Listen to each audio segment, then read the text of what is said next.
The Green Party of England and Wales has a new leader. I'm happy to declare that Zack Polanski is the new leader of the Green Party of England and Wales. Congratulations, Zack.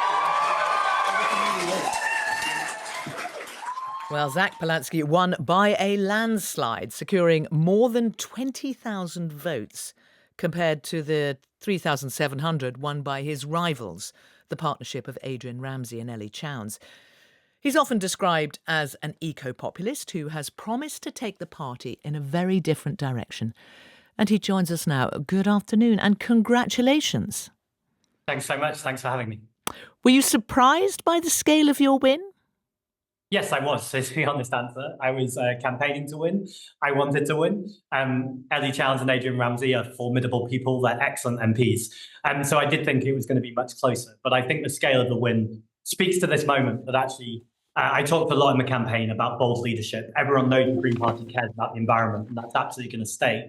But I think people don't know in the past that we want to lower people's bills. We want to nationalise the water companies, and we want to tax the wealth of multimillionaires and billionaires. I think that's the message that cut through. OK, and that's what you mean by the bold politics, is it? Yeah, it's being really clear about the things that we stand for and what we stand against. We've had Nigel Farage having a press conference last week, which, was essentially a calling in of fascism. And then we had Keir Starmer not just not condemning it, but quietly, implicitly kind of giving it a nod.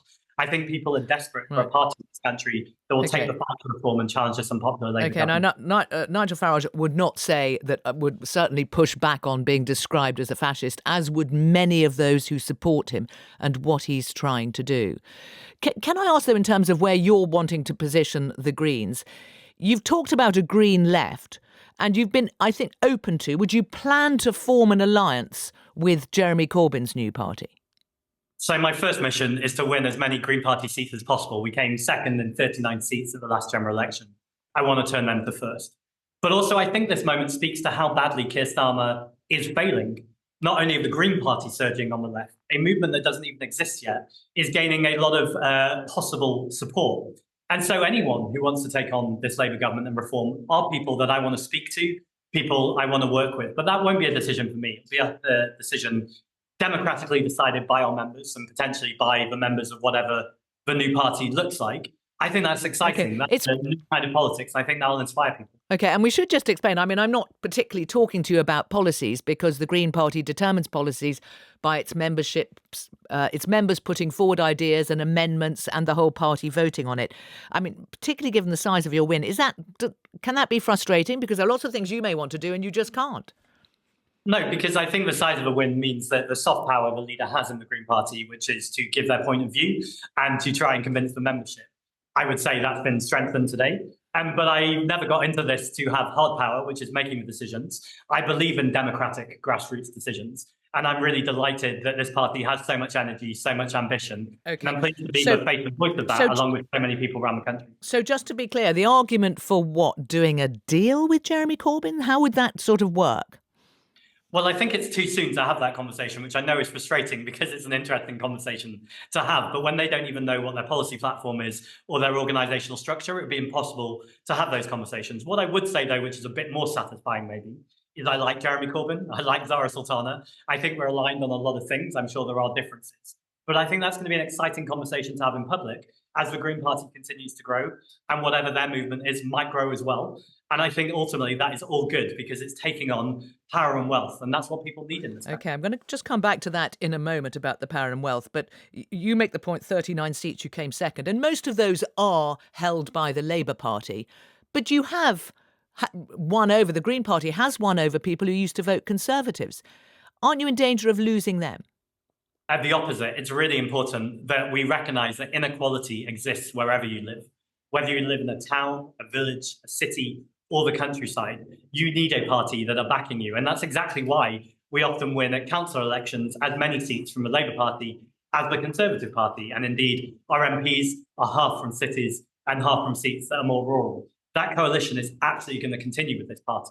That's often presented as a division, but I see it as the opposite. It demonstrates how unifying our message is to the 99%, that ultimately there is so much more we have in common than the corporations who are destroying our environment, destroying our democracy and destroying our community. Very interesting. You're taking on the Labour Party, You're also taking on the bond markets for the sound of thing, with talk of lower bills, taxing the rich, nationalising the water companies.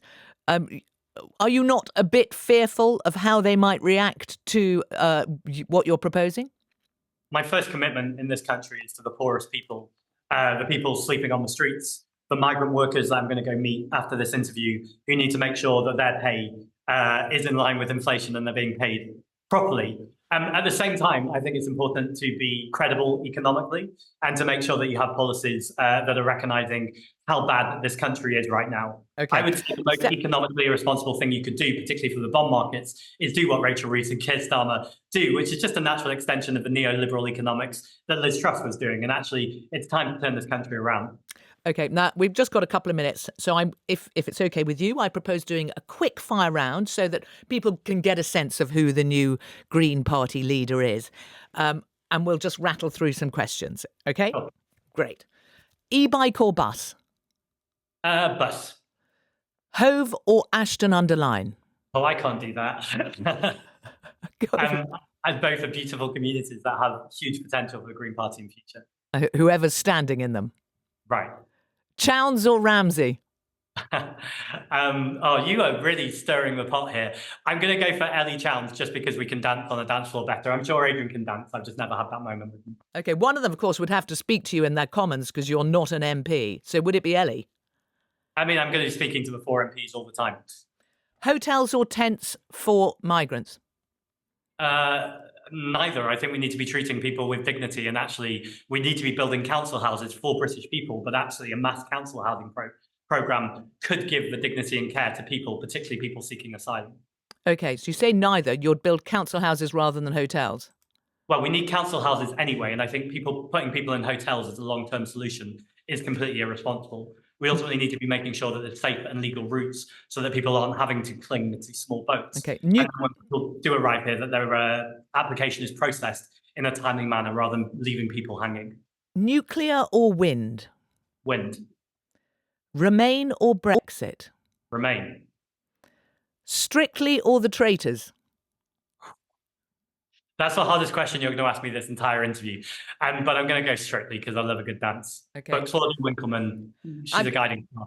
And I just want to ask you a final question, which, to explain, you did get quite emotional at a moment when you were just after the win about your partner. So I have to ask, family, your partner, or your career?